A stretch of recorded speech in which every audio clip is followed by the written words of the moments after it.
Every year, this day's such a cool day because you get to see your new car, your new office for the year. What are the emotions when you first got to see it? Well, the emotions, I think, just waking up here in Ferrari is it's very, very, very special.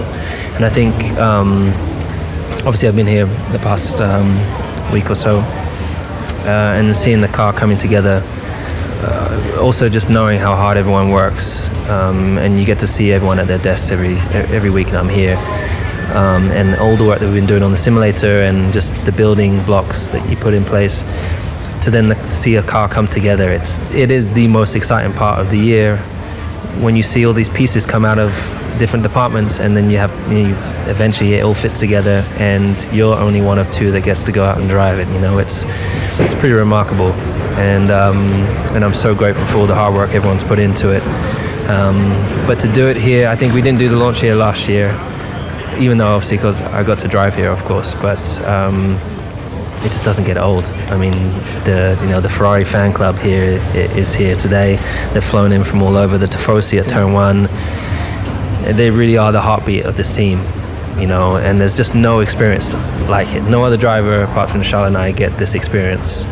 And it's so unique and so welcomed, and I'm really grateful for it. What if I told you that Lewis Hamilton has just described Ferrari's challenge in 2026 as the biggest of his career? What is it about this new car that has made you speak like never before, even in Spanish? Today we are going to dive into the most intense, technical, and personal statements that the 7-time world champion has made, and what they really reveal about the future of Ferrari. The scene could not have been more symbolic. In Fiorano, under an overcast sky and with the asphalt still wet, Ferrari unveiled the SF-26, its definitive weapon for the 2026 season. But beyond the car, it was the context that made the moment something special. This launch was not just another one. It was the crystallization of a radical decision made months ago, to completely abandon the development of the SF-25 in April 2025 to concentrate all resources, human and financial, on building a car that could change the course of a decade of frustrations. Ferrari hasn't won a driver's title since 2007 or a constructor's title since 2008. That's not just a drought, it is an institutional trauma.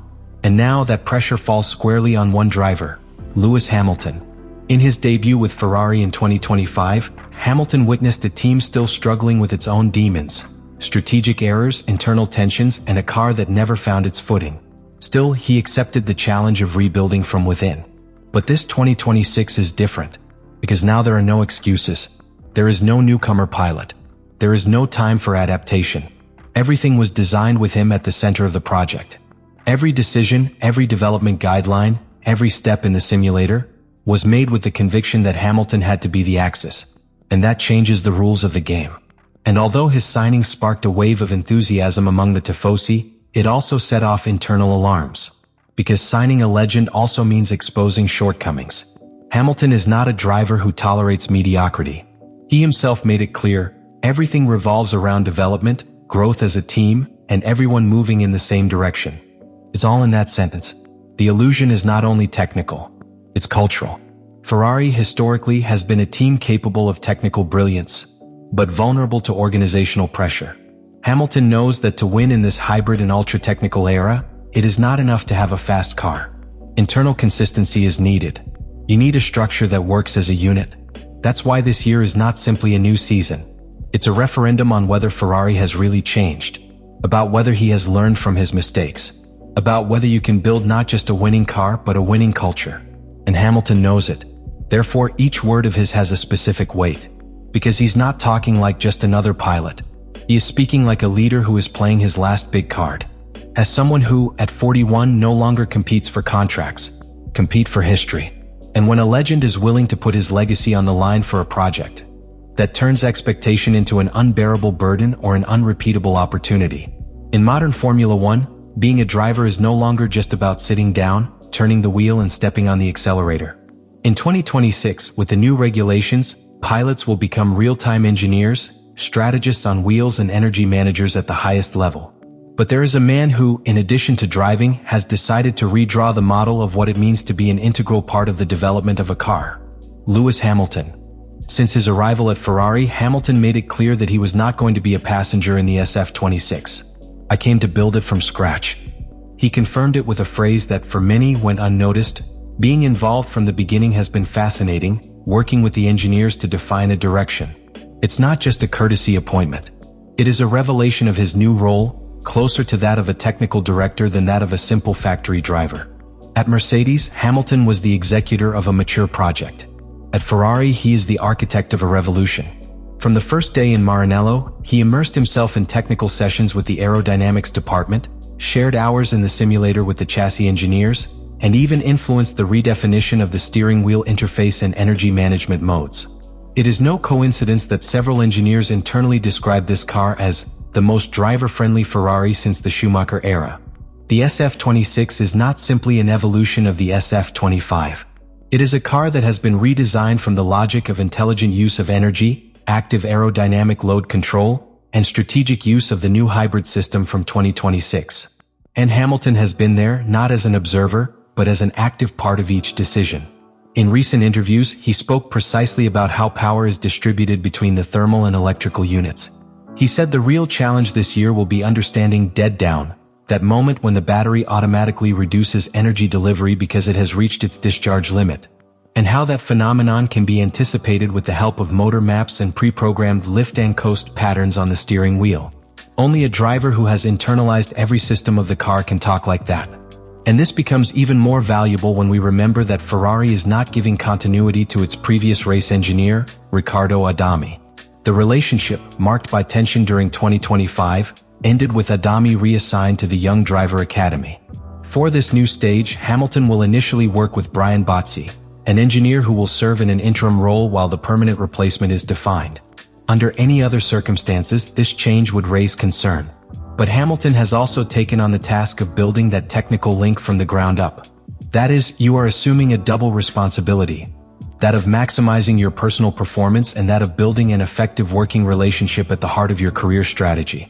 Because now more than ever, communication between pilot and engineer will be critical.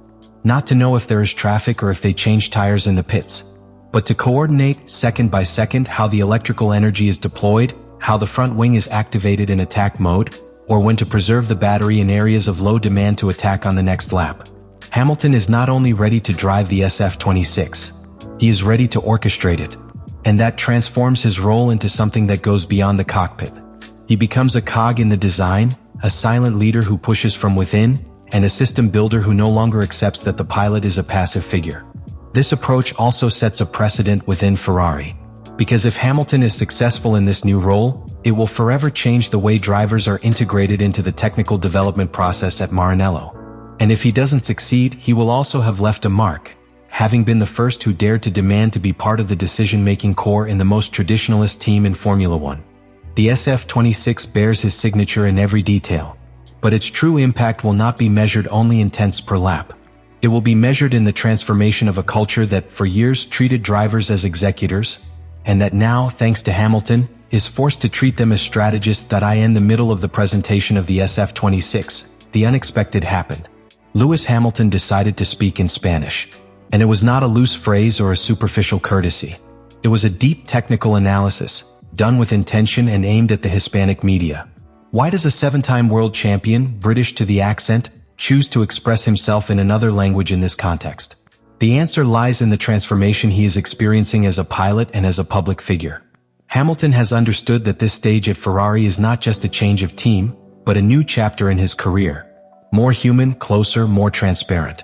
And that openness begins to be reflected in his communicative decisions, even in the languages he chooses to address the world. In his statement he said, "It will be the most technical year we have ever faced." But it didn't stop there. He detailed, with unusual clarity even for the most veterans, how 2026 requires a complete reconversion of the modern pilot. He explained how the new active aerodynamic system that includes a mobile front spoiler in addition to the rear one forces us to rethink each phase of the lap, from corner entry to energy recovery in the braking zones.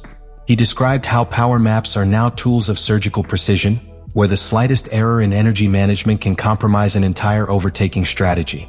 But there is something deeper in that speech. Hamilton wasn't just talking about the car. He was talking about the pilot as a concept. He said that starting in 2026, the driver's role more closely resembles that of a real-time systems engineer. Each lap will be a choreography of technical decisions. When to regenerate, when to deploy, how to dose electrical energy depending on the state of the battery, when to activate active aerodynamics without compromising grip in the next corner. And in this panorama of hypercomplexity, the difference between an average driver and a champion will not only be in pure speed, but in the cerebral management of all these elements. That's why Hamilton insisted that emotional piloting, that old school of instinct and reaction, is no longer enough. Now an analytical reading of the environment is needed. A strategic coldness that allows the pilot to be more manager than gladiator. And that's where the change of mentality comes in. During the car presentation, he confessed that this was the first time in his career that he felt truly excited before a season. That, coming from a man who has won 7 titles and broken almost every possible record, is significant. Because his body language, his tone of voice, and even his willingness to speak to local media in Italian and Spanish reflect someone who no longer competes just to win, but to feel part of something bigger. Lewis Hamilton doesn't need to win another race to be considered a legend. He doesn't need another podium, another title, or another fastest lap. His place in the history of Formula One has been assured for years. But there is something that neither records nor championships can offer: redemption.